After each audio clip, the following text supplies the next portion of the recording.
నేను ఇవాళ పొద్దున్నే ట్విట్టర్ చూస్తుంటే కేటీఆర్ గారు ఒక ట్వీట్ రీషేర్ చేశారు. ఏంటంటే తెలంగాణకి సంబంధించింది, తెలంగాణ ఇన్ఫ్లేషన్ డేటాకి సంబంధించింది ఒక గ్రాఫ్ అనమాట. జూన్లో ఇది నెగిటివ్ ఇన్ఫ్లేషన్కి వెళ్ళింది, -0.93% వెళ్ళింది అని చెప్పి. అయితే దీని గురించి ఇంకా డీటెయిల్స్ చూద్దాము ఇన్ డీటెయిల్. ఏంటంటే తెలంగాణ అనేది నెగిటివ్ ఇన్ఫ్లేషన్లోకి వెళ్ళింది, it has zero economic sense అని చెప్పి ఒక అతను ట్వీట్ చేశాడు.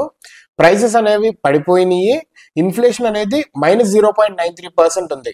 అదేంటి ఇన్ఫ్లేషన్ తక్కువే ఉంది కదా, మంచిదే కదా అనుకోవచ్చు, కానీ కాదు అని చెప్పి డీటెయిల్స్ ఉన్నాయి. ఏంటంటే నెగిటివ్ ఇన్ఫ్లేషన్ అంటే ఏంటంటే farmers can't sell their crops, అంటే పండిస్తున్నారు కానీ అమ్మలేకపోతున్నారు. షాప్స్ అనేవి సామాన్లతో నిండుగా ఉన్నాయి కానీ కస్టమర్స్ లేరు. అదేవిధంగా జనాలు లగ్జరీస్ని తగ్గించుకుంటాం కాదు, నిత్యావసరాలను కూడా తగ్గించుకుంటున్నారు అని చెప్తున్నారు. అండ్ జనాలు తక్కువ ఖర్చు పెడుతున్నారు అంటే ఏంటి, ఎక్కువ సేవ్ చేస్తున్నట్టు కాదు, అసలు ఖర్చే తక్కువ పెడుతున్నారు, డబ్బులు అంత లేవు అని చెప్పి.